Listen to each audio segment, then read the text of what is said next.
Good morning. Thank you all for joining us for what promises to be an exciting and informative set of discussions. My name is David LeBlanc, and I'm Compton Professor of Public Affairs here at the Miller Center, as well as a Professor of Politics and Public Policy on Grounds. Today with Alfred Reeves IV, I direct what is today called the Miller Center's Policy Program. And today we're going to do a deep dive into some of the areas where the policy program has been able to illuminate the theory and practice of America's democracy. But before I do, let me provide some context and, of course, a little bit of history. So I arrived at the Miller Center in 2008, and at that time, the center's director was Jerry Baliles, who had served as the 65th governor of Virginia.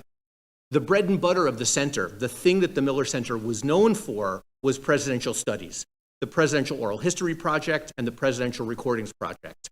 The policy program during Governor Baliles' term was, well, there was no policy program per se, but there was a loose agglomeration of projects and programs that together and separately were quite remarkable. The Miller Center's National Fellowship Program brought together 12 to 15 pre-doctoral fellows and paired them with their dream mentors. Often those dream mentors were from outside of the university. This connected faculty from outside UVA with the center, not just as mentors for these pre-doctoral fellows, but as participants in various academic programs and programming that the center was able to do. When I arrived, I was part of a program that was called GAGE, Governing America in a Global Era, which brought together historians and political scientists from within UVA to work on issues connected to foreign affairs and national security and on some domestic policy topics. In addition to these two programs, the center's programming and academic staff worked on continuing its work in bringing together thinkers and policymakers from both parties to help craft solutions in a bipartisan way, to focus on big issues such as separation of powers, the use of the War Powers Act, higher education, and a number of others. The directorship of the center moved from Governor Baliles to Bill Antholis. When Bill came in, he wanted to double down on presidential studies, to really elevate the presidency as the crown jewel of the work of the Miller Center and of the University of Virginia. He launched the First Year Project to address the dozen or so critical issues that presidents face in their first year. Critically, this project brought together faculty from UVA with faculty at other institutions, and it incorporated the work of practitioners who brought their experiences into dialogue with our scholars. This combination of scholars and practitioners, this melding of people from outside UVA with people from around the country and with people whose academic home is at the University of Virginia, is the heart of the policy program. It has roots in the First Year Project, in the National Security Program, and in the GAGE program. In all of these programs, what sets the Miller Center's policy program apart is that we intentionally bring into dialogue scholars and practitioners, people with expertise in policy, in politics, and in history. This melding of perspectives and interests is obvious if you look at our domestic and our foreign policy conference reports, some of which you are seeing being flashed across the screen.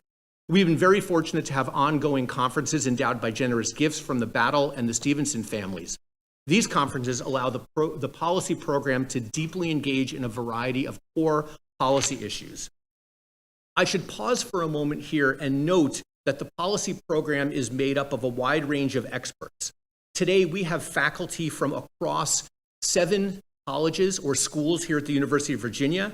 We have non-resident faculty fellows who are faculty with academic appointments outside of UVA, and we have practitioner fellows who are individuals without an academic appointment, but with a vast wealth of expertise. We bring all these people together to enrich dialogue, debate, and discussion. And while we have focused on and covered a wide variety of topics over the last 20 years, we have great depth and expertise in the American presidency and the executive branch, in national security and foreign affairs, and in economic and social policy. Our brand new or newly launched strategic plan is a key commitment to an ongoing investment of time, energy, and effort in these 3 critical areas of examination. And it's also the frame for today's program. For the next hour, we're going to discuss how we can understand policy at a time that is best characterized as a policy moment, a populist moment. What have we learned from history that can help us inform the current moment? Does looking backwards help us understand the present? Does it help us anticipate the future? Or is this moment in American history too different? Is it too unique? Is it an aberration? To help understand these issues, we are joined by Robert or Bob Strong, who is a non-resident senior fellow and emeritus professor at Washington and Lee. Rachel Potter, my colleague, who is an associate professor of politics here at UVA and a Miller Center senior faculty fellow. Mimi Riley, who is the Dorothy Danforth Compton professor at the Miller Center and professor at the School of Law, the School of Medicine, and the School of Public Policy. Ian McKee, who is the White Burkett Miller Professor of Public Affairs at the Miller Center. Mark Silverstone at the end, who is the Gerald L. Belials Professor of Presidential Studies and Director of Presidential Studies here at the Miller Center. And Mara Rudman, who is the James Schlesinger Distinguished Professor at the Miller Center. Now, I've just given you top-level titles of all these individuals. You can get their full bios in the program. You've probably seen them on the screen when you walked in. And if I was to tell you all of the great things that they did, we would be done with our hour in a moment. We would be done. And so you will note, right, that if you check your program, if you've been part of the Miller Center before, we are leaning directly into the Miller Center's DNA here. We have 3 historians and we have 3 policy experts, right? And we want to bring these folks into dialogue because that is what generates the richness that the Miller Center is known for. So before we dive into the question of is this a populist moment, what I want to do is I want to get some perspectives on the way in which the Miller Center and affiliation with the center helps shape our understanding of policy issues across the 3 domains of the presidency, health policy, and national security. Then we're going to move on to populism, or ask the question about this populism. So let me start by asking this question of our American presidency and executive branch experts, Bob and Rachel. Now, Bob, when we had our pre-meeting, we talked about how the Miller Center shapes our work. You had a very interesting response in trying to help us understand how you see the evolution of the Miller Center since, as you've been observing it for the last 20 to 30 years. I wonder if you would share that and tell us how the Miller Center helps inform the work that you do in your home department or did in your home department. And then I'll turn things over to Rachel. Well, you were generous to say the last 20 or 30 years. It's actually been the last 40 or 50 years. I didn't want to say that. I don't want to get in trouble. When I was a graduate student here at the University of Virginia, I had a very ordinary program of studies, courses in international relations, dissertation on Henry Kissinger and arms. But I had a second graduate education that I received here working at the Miller Center. I was a research assistant for Ken Thompson, who was the third director of the center and a long-serving director. And then I had a long association with Jim Young, James Sterling Young, who was the first director of the program of the presidency and the creator of the presidential oral history program. In that education, there was never a classroom. In that education, I never wrote anything. I was a witness, an observer, sometimes a participant in really interesting conversations between policymakers. That's what the Miller Center was in part created to provide. Those conversations gave me an opportunity to meet and talk to George Kennan and George Bundy, Madeleine Albright, Dick Cheney, a long, long list of people who had worked in Washington. And their conversations were fascinating. They were fascinating in part because of the audience.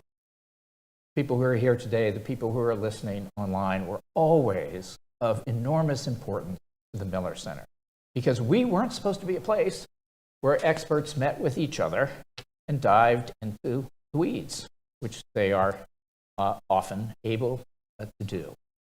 We were supposed to be a venue in which academics and policymakers would talk about important subjects for an audience that was engaged citizens. And we were supposed to speak to each other in ways that would be accessible to and useful to that group of people. So the audience was of enormous importance. And the experiences at the Miller Center shaped my career in all kinds of ways. I had a long list of things I was going to mention, but I'll just mention one. It taught me the importance of continuing that conversation with policymakers. The ones I heard here at the Miller Center taught me a couple of things. Humanized policymaking. I was meeting people, sometimes people who made very controversial, very difficult decisions, and gaining greater respect for them. It's hard to demonize people when you're sitting around a table. It's easy in front of a television. And that was a valuable lesson. The other was, when those people talked about policy, they almost always brought to the table details, nuance, complexities that I hadn't garnered from being a serious consumer of news or even a reader of political science literature. So I came away thinking, in the rest of my teaching career, whenever I can, I'm going to bring practitioners into the classroom.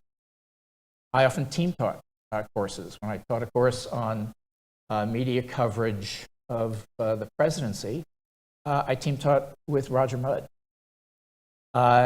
He actually did most of the teaching. I did all the grading. But it was a fair balance because he had more to say and more ways that he could help students. I regularly brought people to the classroom who had experience in the intelligence community or the National Security Council staff or elsewhere in Washington. And my course evaluations invariably said the best day of the term was that day Professor Strong introduced our guest speaker and didn't say anything else thereafter. And they were right. Continuing that process was of enormous importance in my career. The highlight was a seminar when Jimmy Carter came to campus to give a big public lecture, but also met with a group of students. I had prepared the students for weeks and weeks in advance. They had read a lot about his presidency in the 1990s. They didn't know anything about it. And they had met with people who had served in his administration. They were geared up, really good questions. And when he found out it wasn't his typical group of 18-year-olds, he just lit up and did a phenomenal seminar. That sounds. Yeah, again, I didn't have anything to do with it, but but it was. It really was. At his death, I heard from a number of the students who had been in the class, had it, their fondest college memory. So one takeaway from my experience here is to continue to engage in those kinds of conversations for this audience. So Rachel, you came to UVA, you had spent time before graduate school, right? You work in the administration, right? You write about the administrative state.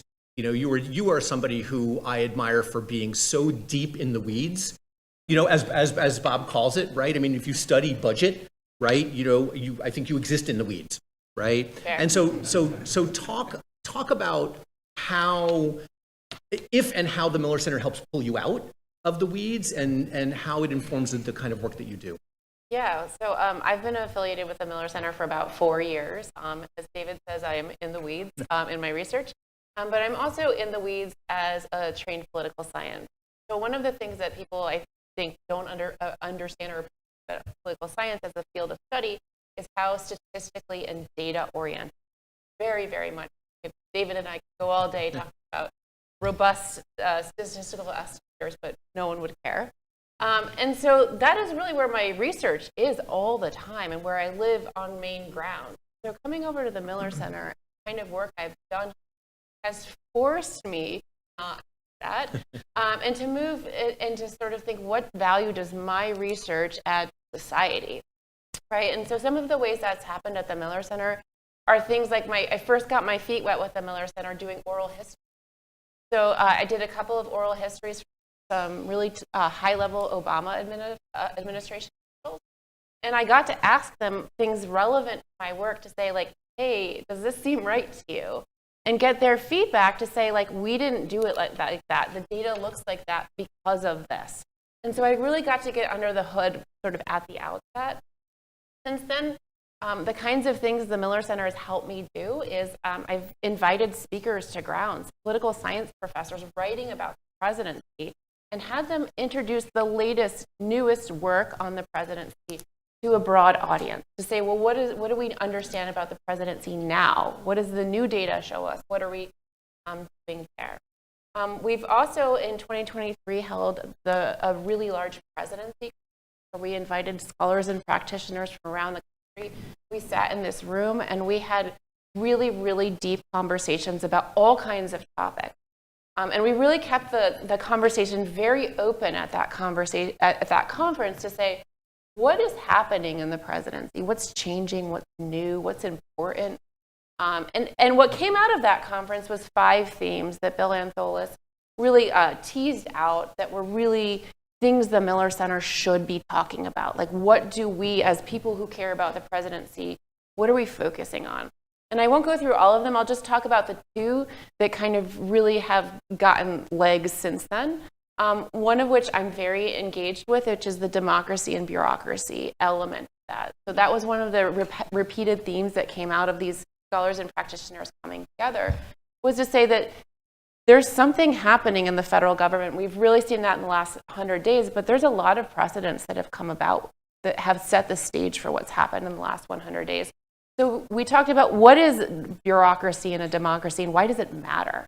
So that's one theme that came out. The other is sharing powers, which we've kind of in some ways reframed to be caging the executive lion, right? So how can Congress work to check presidential power, which scholars say has been growing over decades?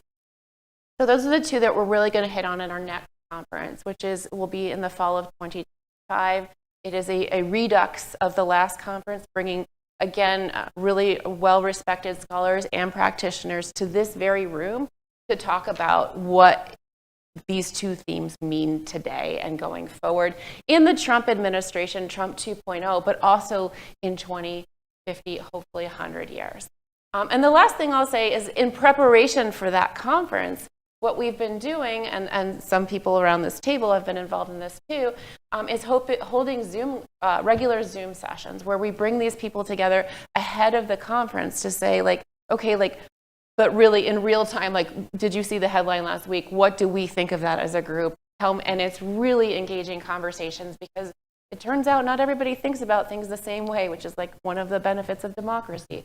And so we have these conversations, and they really shaped how I'm thinking about what's happening in the last 100 days of this administration. Thanks, Rachel. I want to pull on a theme here as a way of kind of getting Gian and Mimi into the conversation, right? So you talked about the fact that when we turn our attention away from the data, and here I mean really the details, right? It provides us with a different context and a different way of thinking about what's happening. I can't think of a policy issue that is more potentially in the weeds than healthcare, right? And especially with all of the effort that went into passing the ACA, and then the lawsuits against the ACA and the rollout of the ACA, and then we could rinse and repeat and keep going through this over and over again. Gian and Mimi, you all put together a conference that maybe celebrates the wrong word, that commemorated the 10th anniversary of the passage of the ACA. And so I want to begin with you, Gian, and say, as a historian, right, somebody who has spent your life thinking about social policy and the way in which the government engages with, I might think of it as civil society, right, in the United States, how do you think about not just healthcare and the ACA, but the way in which the Miller Center's work informs how you think about it? That's a great question. I guess where I'd start is the observation that what Bob said about coming to the Miller Center out of graduate school being kind of a second postdoctoral graduate education, because I had always been interested in those interfaces, as you say, with civil society, or really the way the state operates across American federalism, the federal government, state governments, local governments. But I don't know that I had really connected the theory of American political development that I learned in graduate school with the very practical operations of government, particularly the executive branch. And I really point here to somebody we haven't mentioned yet, of Philip Zelikow, who was the director when Mark and I started. And Philip had made many contributions, but I think for me, it was the idea that you need to do rigorous case studies, oral histories, looking at the different work that administrations had done of all of the factors that shape the executive branch and the way it interacts with Congress, the way it interacts with the administrative state, and then those other questions I was already asking about federalism.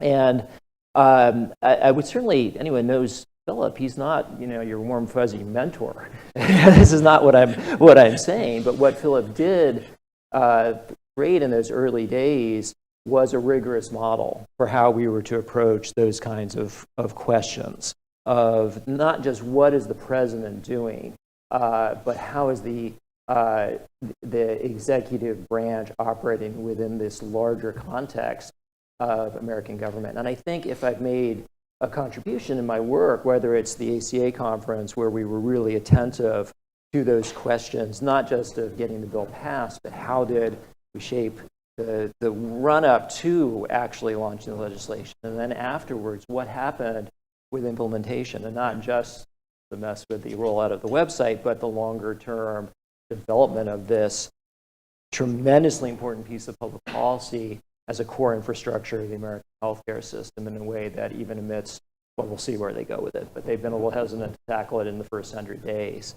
All of those kinds of questions really flow out of, I think, that development of a more nuanced understanding than I had as a graduate student of these kinds of detailed interactions, to push past the kind of narrow, siloed case study that I had come into this doing, and think about more organically about the way the executive works. The other thing I would say very quickly is something that I think is really has always been part of the Miller Center, but has certainly intensified in the last decade since Bill joined us as director, is to really be public-facing. That I'm not simply speaking, even in my academic writing, to fellow historians. I'm really trying to make a larger argument, to write in a way that's more accessible, to speak, I hope, to all of you in these kinds of venues in a way that links these kind of larger ideas to stuff that, as Rachel said, really matters for issues that are pressing today. And I think that's another element that, had I been in a standard academic department, I might have written the occasional op-ed. Yeah. I've always been interested in that. But again, to do it more rigorously, to push myself outside of that easy comfort zone that we fall into as scholars. Thanks again. So maybe just as a follow-up, right? Again, you spend your time around a lot of different parts of this university, which I respect, admire, and I'm confounded by. And so you have opportunities to do work in all kinds of different ways and with different kinds of audiences. I wonder if you just kind of reflect on the value add from being part of the Miller Center. I mean, you've been with us for 3 years, and now we've just reappointed you for another 3 years, which we are tremendously excited about. But talk a little bit about how this gives you, how the Miller Center allows you to leverage the kinds of expertise you have that's grounded in other parts of the university. Yeah, so there's always a laugh. I'm introduced, and the person introducing trips over all the different appointments. And then you can go and say, wow, that's interdisciplinary. The reality is that interdisciplinary is really hard to do in a university. We talk a good game, we invite each other to different things, but in terms of actually working together, it's very hard. And quite frankly, even with all those appointments, it was very hard. Every single department has a different language. If I'm over in the health system, I'm talking one language. In the law school, it's cabin by law. At Batten, there is a crossover at Batten, but even there, we have an issue of we're not talking the same language. So for me, what I have found, what I like to think of is the Miller Center has become the playing field on which I play interdisciplinary. I have multiple opportunities to do that and get caught in what I think. So, for example, I'll sit there and say, well, the U.S. has never done such, and Sid Milkus will look at me and say, of course we have.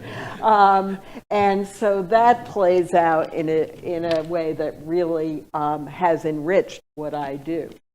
And I think we've also been able to enrich the university in this process.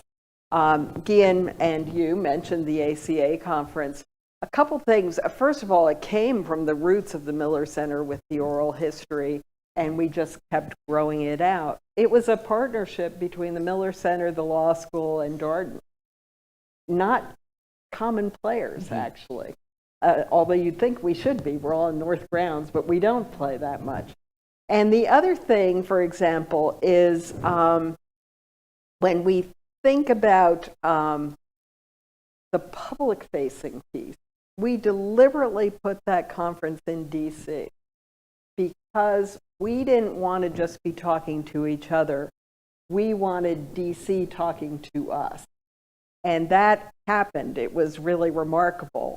It became the hot ticket for 2 days in Washington, Reston actually, but Rosslyn rather, actually, but it was the hot ticket. And for a certain set, but you're all here. So when you looked at that, there was a real dynamism, and you think there have been some books written, there's an amazing amount of ink spilled on the ACA. But when you got everyone together in one room, and not just the people who were designated as speakers, but actually lots of experts around the room, you had a dynamic conversation on that piece of legislation that I've never seen before. Yeah, I mean, I think that it certainly serves as foundational, right, for work that you all and we will be able to support and promote, for years to come. And in that regard, right, we think about the sorts of things that are evergreen, right, and the sorts of work that we do in the center, but also the themes that we keep coming back to over and over again in the context of our American democracy. I mean, Rachel talked about this idea about how Congress checks what the president does. And I want to ask Mark, so Mark, you are a historian, you study diplomacy, you study war. Those of you who haven't seen today's UVA Today, right, you were featured, there was an interview with you about your work on Vietnam. And I wonder if you would talk a little bit about not just that work, but how does that work inform how you think about U.S.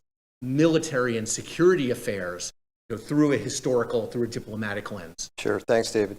Yeah, that work was in some ways bestowed upon me by my presence here at the Miller Center. Again, mentioned we came here 25 years ago or so. And my work on the presidential recordings highlighted certain facets of the Vietnam War, which became an interest of mine, that were really startling. As people know, we transcribe and analyze and then publish the secret White House tapes that were made from President Roosevelt all the way up through President Nixon, and now we know President Reagan as well, even though those are slightly different. And they're revelatory in many respects. And one particular episode that grabbed me was this moment in 1963 where President Kennedy and his senior-most advisors were talking about getting out of Vietnam. And they're doing so with a sense of urgency. They're doing so with a recognition that if they don't do it, they are likely going to suffer for it later on. And that was just remarkable, given that some of these same people were standing up just months later saying that we need to be there, this is a war that needs to be fought. And so I pursued questions related to that, but I did so in a different way because I was here at the Miller Center. I would have explored Vietnam probably as a historian would, telling this nice, offering an arc in a narrative sense that I did for the first book that I actually finished here at the Miller Center, so that contributed to my thinking about institutions. And because I was here speaking to people like Ian, who were interested in policy, people like Sid and Brian Ballow, who were running a program on American political development, people who were interested in institutions and bureaucracies and administration, and how policy actually gets made from its formation to its refinement to its implementation and execution, and then ultimately, in some ways, to its cancellation, that really grabbed me. And so I started to focus on a particular policy over a period of time, as opposed to the broader narrative question is whether or not the United States should be in Vietnam, let's say. What happened to that policy of trying to get the United States out of Vietnam? Why did it start when it started? Who was responsible for it? Who was pushing it? What were the constraints on that policy? And those are questions that maybe I would have asked had I not been here, but I'm not really convinced I would have. And it was a lot of those hallway conversations that got me to thinking about policies that have a beginning, a middle, and an end, as policies often do. And certainly this particular policy that Robert McNamara was running on the Pentagon was supposed to have. And that led me to explore fiscal matters, budgetary matters, personnel decisions in ways that I might not have been sensitized to otherwise. So the scholarship that I was pursuing, I think, was really directly informed by my presence here at the Miller Center, and not the least of which, again, being the very subject I was tackling and the topic I was tackling being formed by the Miller Center. But then to take it a step further and to highlight what others have highlighted here too, we have an opportunity to speak to the public about that. So yes, I'd be publishing a book on it and I'd be giving talks about it, hopefully. But we were able to gather scholars on these topics. So in 2008, 2009, at a time when the country was debating the politics of troop withdrawal from Iraq, Afghanistan not so much, but a little bit, but certainly from Iraq, and others were also interested in this matter of troop withdrawal, we got a chance to bring a whole bunch of people here and have a conference on the politics of troop withdrawal. What's the same, what's different? What does Vietnam tell us about what's going on today, and other insights that we can glean from that? So the opportunity to develop bodies of scholarship, to explore implications with colleagues, to bring those conversations to the public, that's one of the great benefits of being here at the Miller Center. And then I had the great fortune of continuing on with that, because a decade or so later, as we were moving toward a time when we could really look back on the origins of the Iraq War and 9/11 and the presence of what we were calling at the time endless wars, right? We could see that whole arc over 20 years, right? What did Vietnam tell us about that experience? And what do we know about quote unquote endless wars now, 2021, that maybe we might have thought about harder in 2001 or 2003? So that was a great opportunity, and again, provided by the Center's interests and activities. Thanks, Mark. So Mara, I did save you for last because I think you provide us with a really nice way of thinking about how we can pivot to understanding how the resources and the way in which the Miller Center approaches what's happening today is informed by how we think about the past. So for those of you who don't know, and I introduced Mara briefly, Mara's a Schlesinger professor. She is a practitioner, but brings years of experience in a variety of different areas to us. Mara has been working primarily on a project that's called Ripples of Hope. And one of the things that Ripples of Hope does is that it is framed around this idea that there are certain policy spaces where political parties can reach agreement, right? Or at least that's the hope, right? That's the premise, and that's the hope. And so she's been doing work that looks across economic and security, technology, rare earths. And I really do think that this project is designed for the moment, right? And so I want to ask you, how do you see hope in the title, Ripples of Hope, in a moment where it seems like everywhere you look, we are just at loggerheads as a population and as a government? How do we think about that? Sure. Well, I may have a different perspective on hope, because among the things I've worked on is trying to achieve Middle East peace for 20 or 30 or more years. So I am very focused just in my makeup on figuring out what the facts are that you have in front of you, ideally getting some sort of agreement on those facts, and then how you can work towards progress, towards forward movement on any range of a set of difficult challenges. And so that's some of what informed the Ripples of Hope project. I should say that it was named, when I went back to actually read, talking about history, to read Robert F. Kennedy's speech in South Africa in 1964, I believe, 66. And if anyone hasn't, I mean, the quote about bringing together ways to knock down injustice is the most quoted part of it, but the entire speech is fascinating in just how much it is still applicable today, in what he was doing and speaking in South Africa at that time, acknowledging the challenges the United States had in terms of dealing with civil rights issues, with a number of issues. It was presented with, obviously very artfully worded, but also with deep humility in terms of what we could learn in the United States about how we're most effective in working in other parts of the world. And it was interesting in terms of just the honest reckoning with where the challenges of our country was, as well as with challenges in dealing with a country like South Africa at that time. And I realized that it was the perfect thing to call this project. I was thinking of just that quote. But the project, which focuses, as David had indicated, in 3 different work streams that may seem quite disparate, but figuring out how to get to a secure architecture in the digital space, how to build sustainable and resilient, and those are purposely chosen words, critical mineral supply chains, which includes rare earths, and how to mitigate the very high levels of maternal and infant mortality and morbidity, where in each of those areas we have tremendous challenges in the United States. I will just say on the third, I think it's not frequently known that maternal and infant mortality and morbidity rates in the United States are among the worst for high-resource countries. And so there are things that we can perhaps learn from how low-resource countries have been more successful in dealing with it.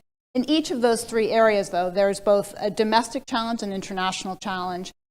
There's the ability to bring people together across different, so not just political parties, but including that. But because there can be, if you have problem solvers as a mindset in a room, virtual or otherwise, you can find a range of solution sets. And that is regardless of political persuasion or area of expertise. And I would argue, in fact, that you need to have, and you're most effective when you have people who come at topics from a range of angles, which the Miller Center is terrific at providing. I like Mimi's reference to the playing field. Mimi is one of the people on my playing field on maternal child health issues and others. People who see the connections between economic security and national security. I was telling folks earlier today, there's not a lot of things I might agree with this administration on, but I heard Caroline Leavitt this morning, the press secretary, talking about President Trump's philosophy about national and economic security being interlinked. Those are exactly words I've used frequently and I think define this project. It also defines why at the Miller Center we can have conversations that are social issues, the presidency, national security, I would just add national and economic security together. Those are the only ways that we can solve and confront the issues that we have as a country and that we have as a world. And so it's been a great opportunity for me, and not surprising that Mimi is helping me lead one of the work streams. There's a Darden professor who's been working, who's a supply chain expert on another, and Ann Kokis, who's School of Media Studies, but also Miller Center, obviously on the digital architecture side. So there are folks at the ready, none of whom I knew when Bill and I talked about putting the Ripples of Hope project here.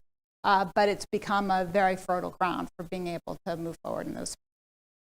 You're ordinarily, and I appreciate that. I would say I'm pragmatic. And so that's about taking the facts that you have and not accepting defeat or hopelessness. I would just simply amend by saying one person's pragmatism may be another person's. right? And I say that purposefully, not because I'm not optimistic, but because I really want to dive into, and I'm going to start with Rachel on this. You said something that I think is really important here. That is that if we get problem solvers into a room, we can identify a range of solution sets, right? I think we would all agree on that, right? But Rachel, you spend your time thinking about both administrative solutions, but you're also a political scientist. Right? And we've framed part of this conversation around how we think about populism, which in this country has become there's a very partisan nature and a very combative nature to that populism. So from your perspective, what do you think about Mara's, again, pragmatism or optimism that if we do get problem solvers in a room with a range of solutions, will we get solutions? Is it possible for us to get solutions, or are partisan political re-election considerations going to trump the political or the policy solution? Yeah, well, I mean, as a political scientist, one of the things political scientists measure is partisanship over time, right? We are at an absolute high in terms of partisan polarization. That's a fact. In many different ways of measuring it. So that is a problem. And I think it is a problem in terms of how do you get to solutions, right? And so one of the things in sort of thinking about what is happening in the moment in my space, the federal bureaucracy, is there are so many changes happening, right? There are changes to independent agencies where there's a sort of a centralization of power, a move to grab power and put them into the executive branch. There is a sort of a demeaning of expertise within the broader executive branch. These are big things happening. They are big changes. I don't know that all of us would have said 100 days ago, this is where the government was heading. There was a lot of conversation about changes. But in terms of okay, there's not a lot of partisan agreement about whether these are good or bad changes. I think the data show that too. But what I think is happening now, and if we put sort of what is the optimistic silver lining, is what policy scholars call an Overton window. An Overton window is the idea that the range of policy options expands at certain periods. So there's things that are on the table about reforming government that weren't on the table 4 years ago, 5 years ago, even a year ago. And so when we think about what could happen with our government, I think now we're at a place where we really can talk about sort of overhauls, reforms from the ground up, and what does a good organization look like? What does a good government look like? So when I try to, I'm teaching a class on polarization with undergraduates right now, and it's not always the rosiest class. I think you can imagine that in thinking about where we end up. But I really try to think about what can someone who's 22 take forward in this world, and that is one thing I think that we are at a moment where the solution set is broader than it has been recent years. Can I just push back? I mean, I agree with what Rachel said, but push back on your question. Because I don't think that where people are, the idea of populist movement, which actually I don't think is partisan. I think Mark can point us back through history. There's been both Democrats and Republicans who've exploited the concerns that people who feel like they're on the outside want to be on the inside. And so to me, the problem solvers are not like policy wonks. They're also people who understand the politics of how you appeal to the people who are in the middle, which I think is the vast majority of this country.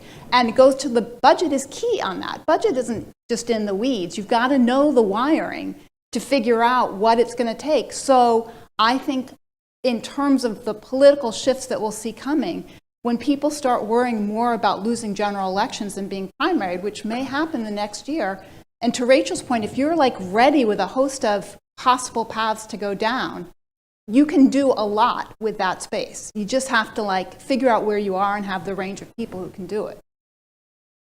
Look, I think that's fair, and I want to ask Bob this, right? But I think part of it is I think we see the moment from where we sit, and I will just say, I teach 2 classes on immigration. I don't see that range. So, but totally fair point.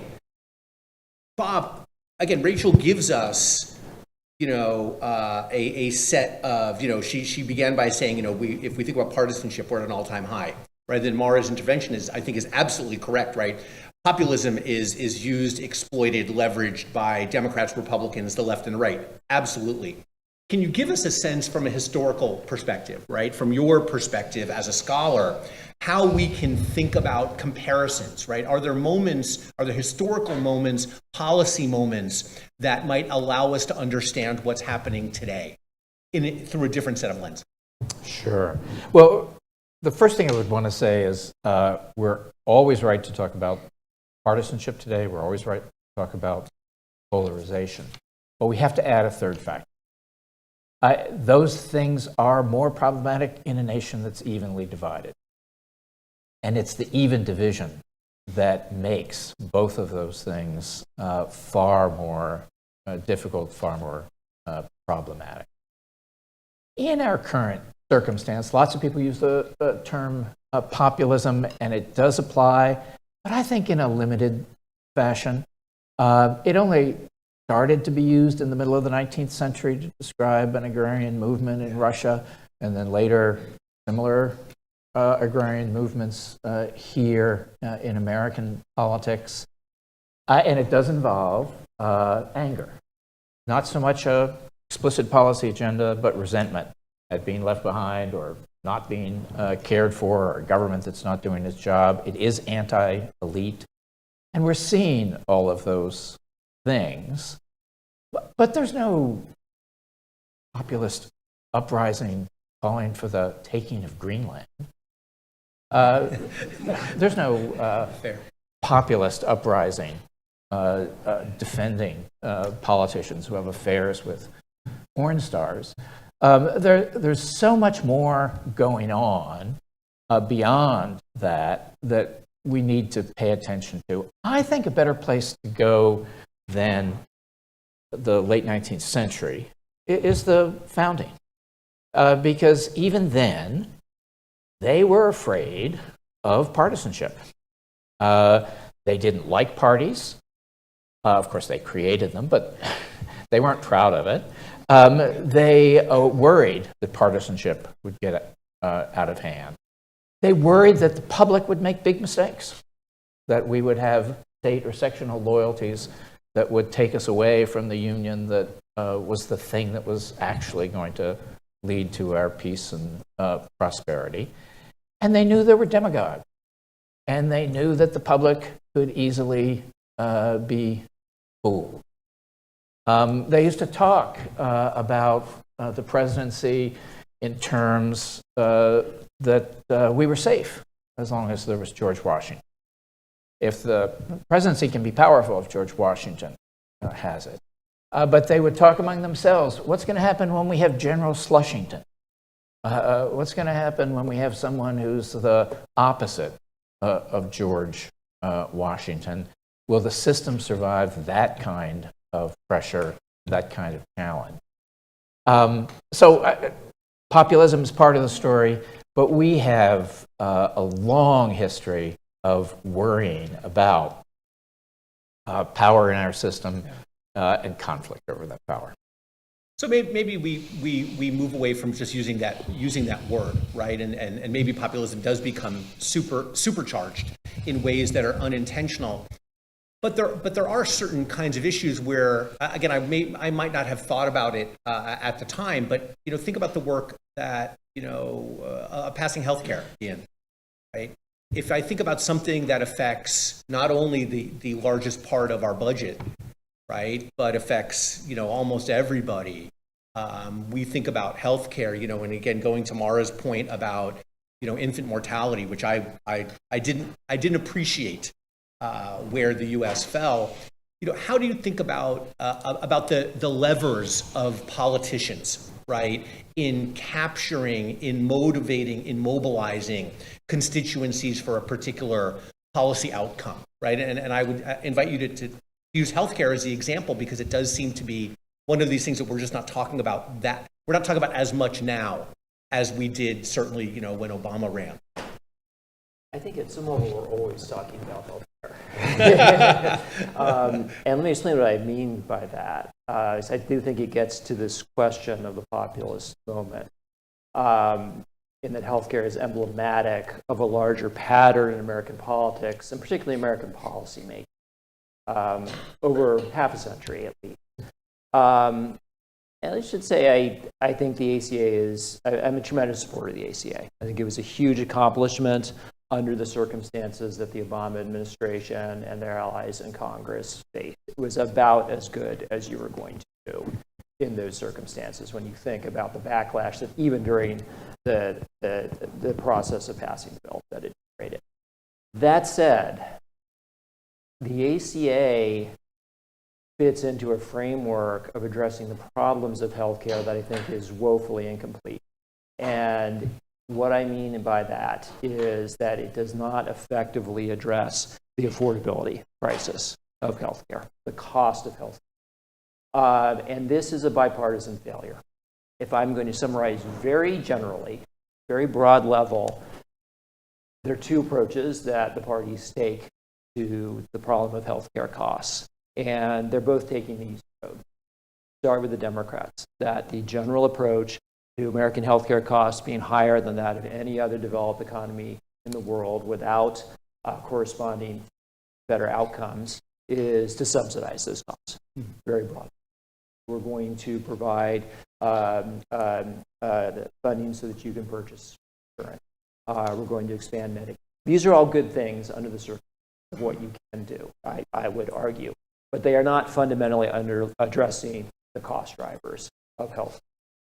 The Republicans, on the other side, have an approach that is to cut, to remove those subsidies, to remove those benefits. Nobody in either party since Jimmy Carter has attempted to go after the cost drivers, namely the capacity of providers, hospitals, of physicians, of pharmaceutical companies, device manufacturers, on down the list, to drive prices higher. That is why American healthcare is more expensive. It's because we pay higher prices for pretty much across the board any given. All of those industries are powerful. The political system has not been able to address it. We can take this point writ large to the larger affordability crisis in American life. Higher education, housing, child care, nursing home care, all of these points that have made it very difficult for many Americans, particularly working Americans, to afford the basic necessities of what they believe to be the good life. And to me, along with the larger structural economic changes that have occurred since World War II, this is what is ultimately driving the population. That it is at some level, and not in every case, I do think you have partial successes like the ACA, but a larger pattern of policy failure. That's the thing that I think we need to be very honest about as we think about this historically, as we think about this moving forward. What exactly it is that got us to this place, and then how that creates an environment in which, going back to your original question, the anger that results can be leveraged. And we saw that with the town halls in relation to the ACA. We've seen that on the other side with Occupy Wall Street, and now, of course, all of the turmoil that we've had since the Trump phenomenon emerged.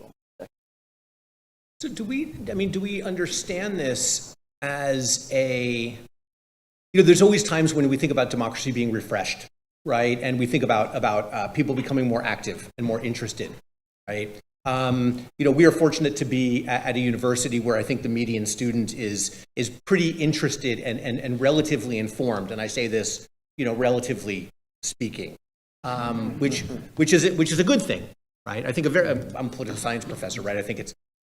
I have to say it's a good thing, right? I believe it's a good thing.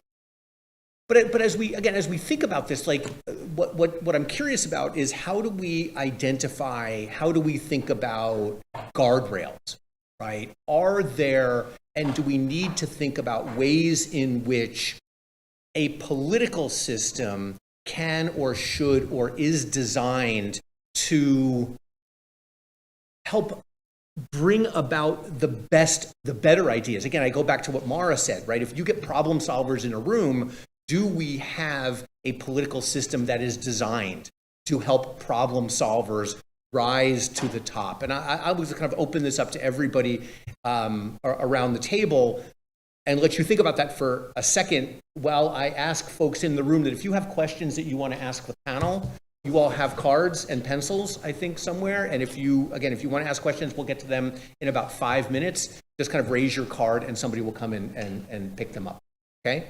So anyway, that's the question, right? So do we have a political system that is designed to solve problems?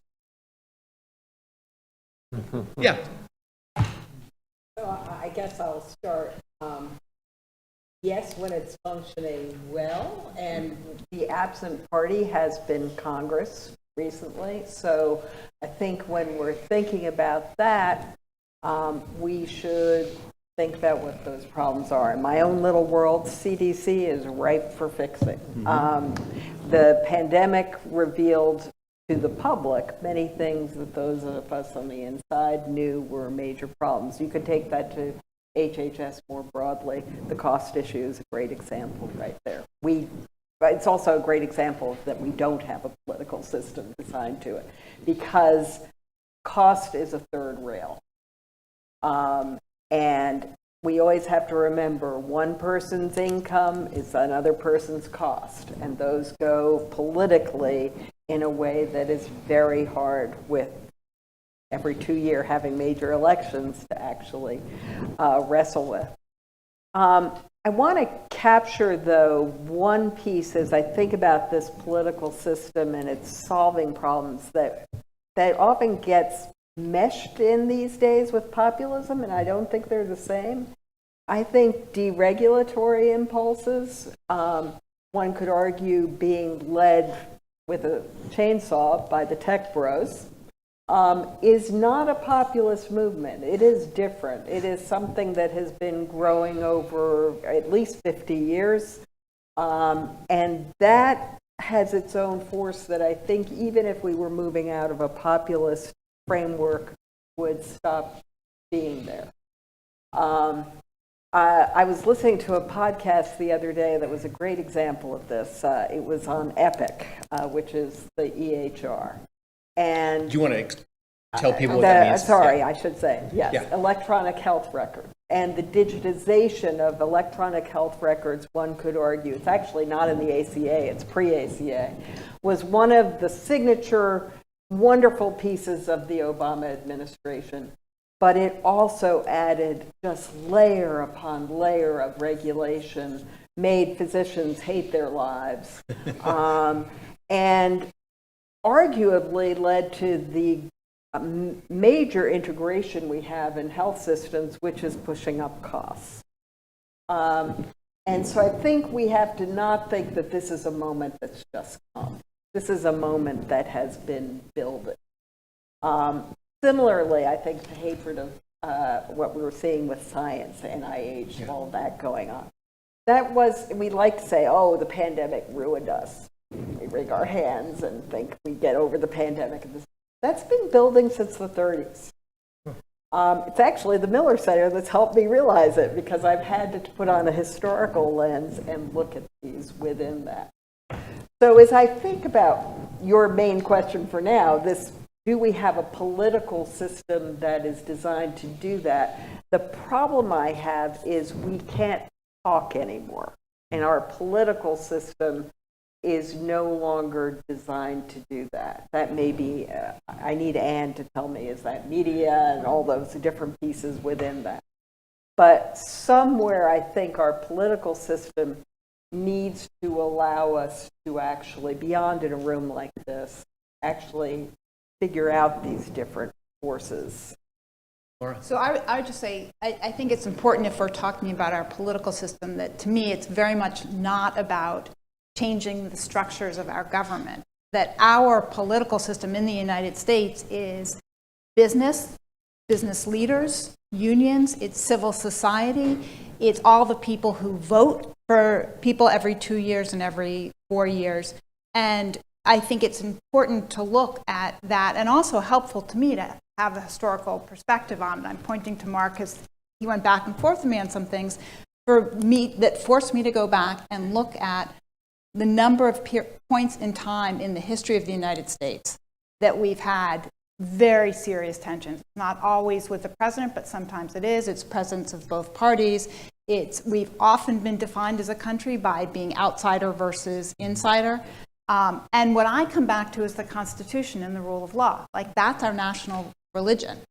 And so when Mimi's talking about the tension, I always look at, okay, who's Article 1, who's Article 2, who's Article 3. I had the privilege of being in jobs when I was the chief counsel at the House Foreign Affairs Committee and when I was at the White House, where I literally carried a pocket constitution with me. And I found it helpful at points to remind people of, sometimes in pretty unpleasant situations, of telling the president, why can't I get this paid for? Well, because the guys at the other end of the street think they're the ones who write the check. And you know what they're going to tell you? They're Article 1, you're Article 2. And so I come back to that kind of structure, which is a little bit why I resist change, per se. I'm, an originalist, frightening. But I actually think there's a tremendous amount of wisdom in it, as there is in the Bill of Rights that is part of it. And so being able to go back and remind people of our origins and then figure out how you navigate your politics to get to that. Because I don't think the jury's out yet on this presidency at all because of what I said earlier. Like, people whose focus is to be reelected, hearing from their constituents, being in town halls, at some point the calibration is going to be, what is it going to take for me to be reelected? And to get to in a general election, and not just overcome the fear of being primaried. So I think, and that goes back to what civil society, the roles of everyone in this room, in their public and private roles, and business leaders and union leaders, as well as those who are elected.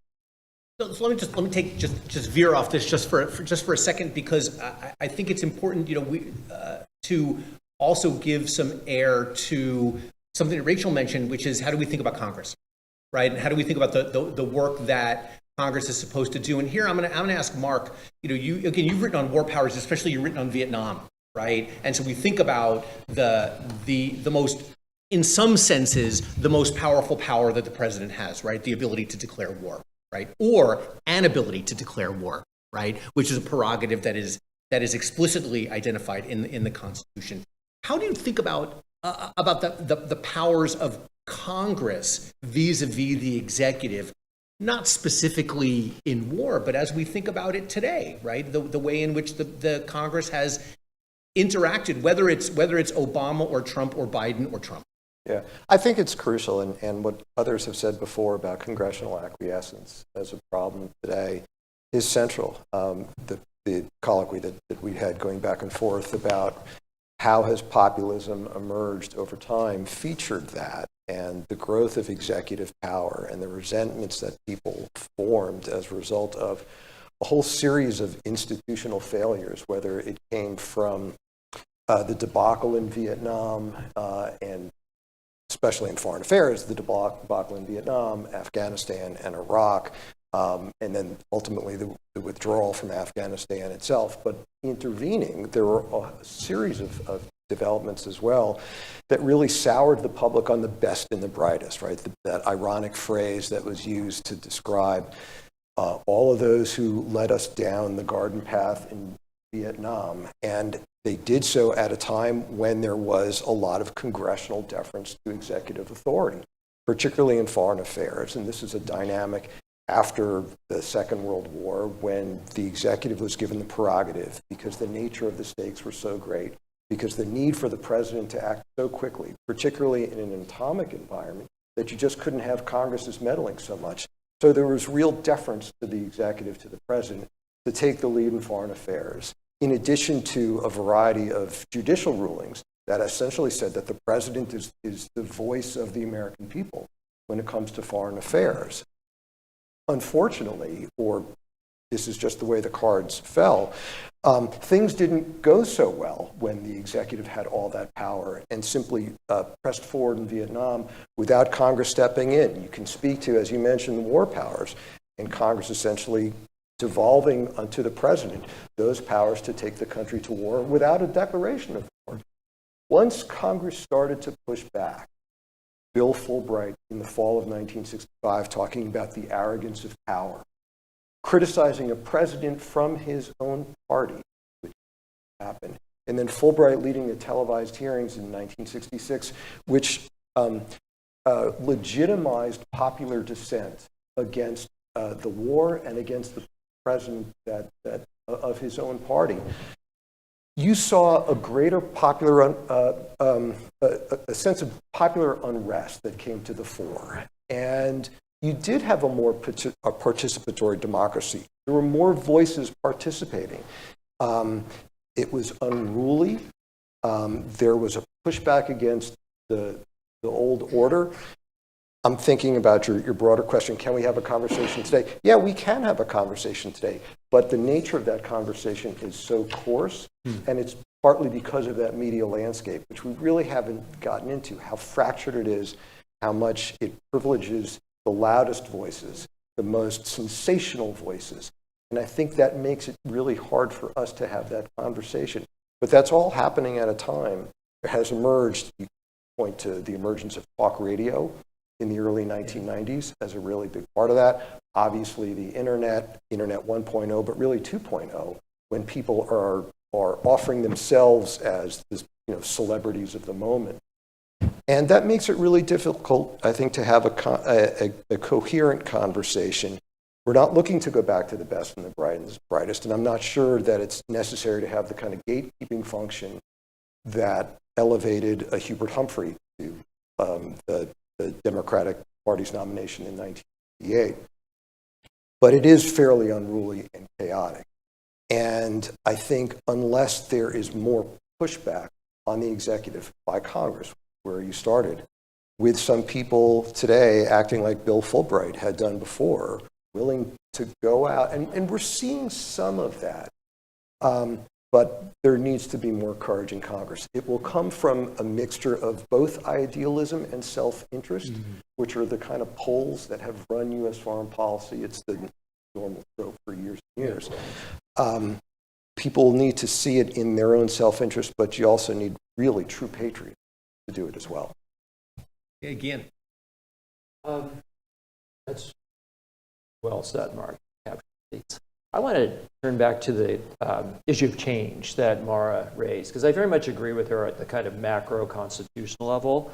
But pivoting back to a point Rachel made earlier about the degree to which maybe there's some opportunity long term in this disruption, I think one place that we really do need substantial change is in the operation of the administrative state. A lot of this is on Congress, but not all of it.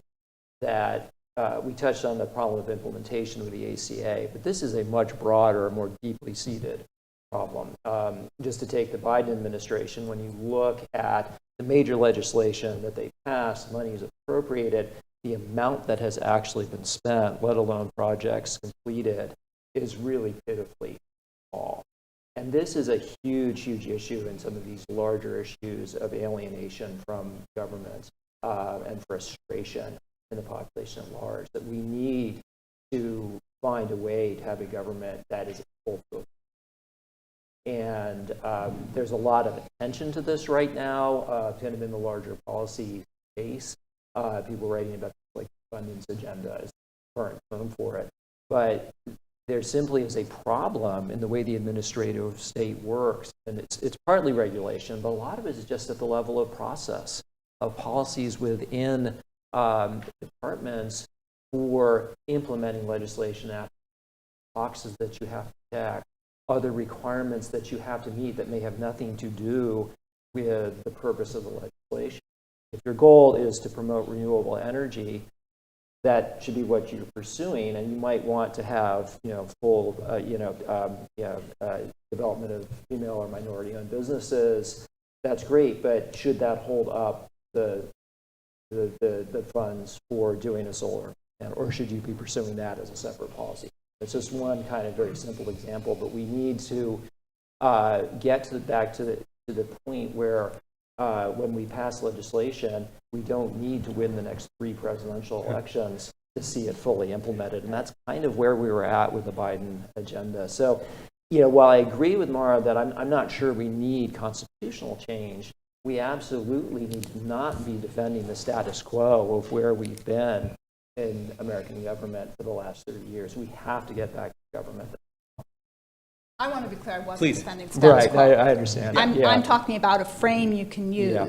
And We're to in agreement Rachel's on point, that. I think that's where there is a tremendous opportunity because so much has been blown up to be looking at writing on a clean sheet on how you go forward. I will also note, though, that among the challenges, and I'm all for the abundance agenda, but for the point Mark made about why are we in the space we're in where no one can agree on facts, I know from being tutored by Ann Kokis on this, it's because technology was one space where we were, from President Clinton on, uber deregulatory. I mean, we allowed and we decided that as a country that it was best to maximize innovation.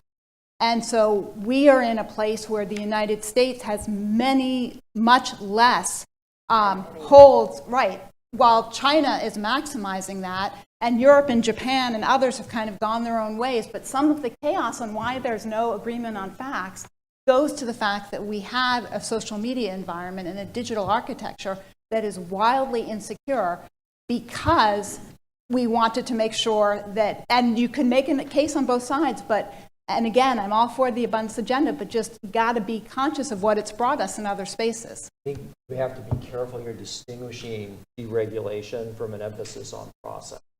I think that's a really key point. In some cases, government working better may actually involve more regulation. I would point to healthcare. This is a long conversation and we don't have time for it, but I think healthcare, you actually probably need regulation.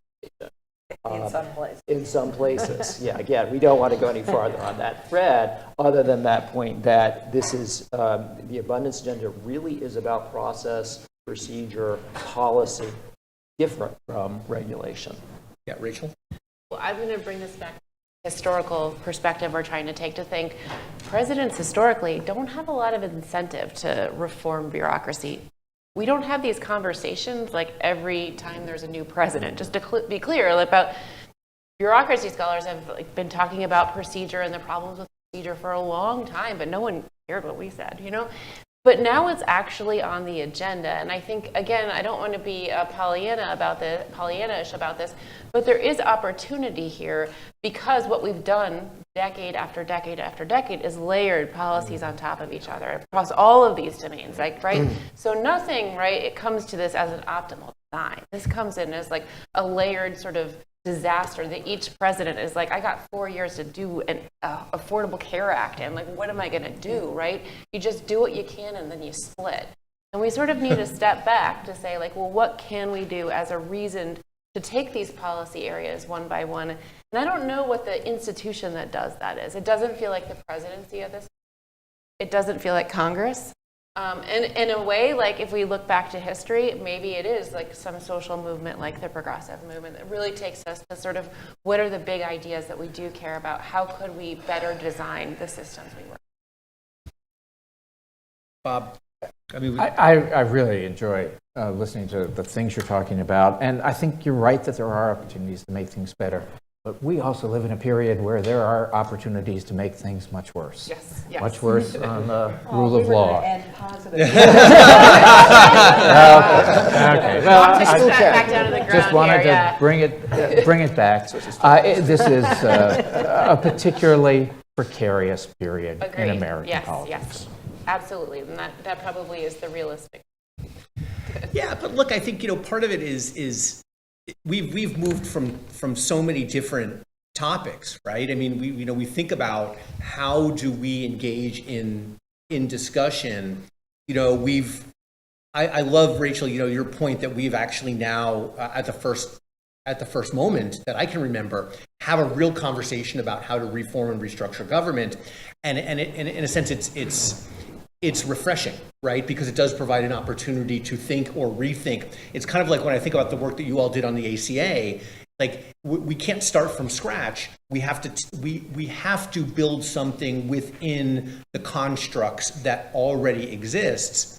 And so I love the admonition, right, that deregulation is not the same as populism, right? That we do spend an awful lot of time thinking about the layers and layers and layers of regulation that are put upon us, right? And trying to push that back is not the same as trying to say, you know, we want the public, the population wants the same rights, the same opportunities as the elites do, right? And so I hope what people who are watching this, whether they're here or online, can take away is that the Miller Center provides an opportunity both to historically ground some of the most pressing issues that we are able to talk about and provide a historical perspective, but also a contemporary perspective, but also provides an opportunity for us to come together and debate and discuss and to disagree, right? But to disagree in a way that I hope is a model for the way in which we engage in policy conversations in this country by taking people on their face, right? And assume goodwill on the part of the people that we're having discussions with, right? If we can model that, right, not just for our students, but for our community, I think we have done our job.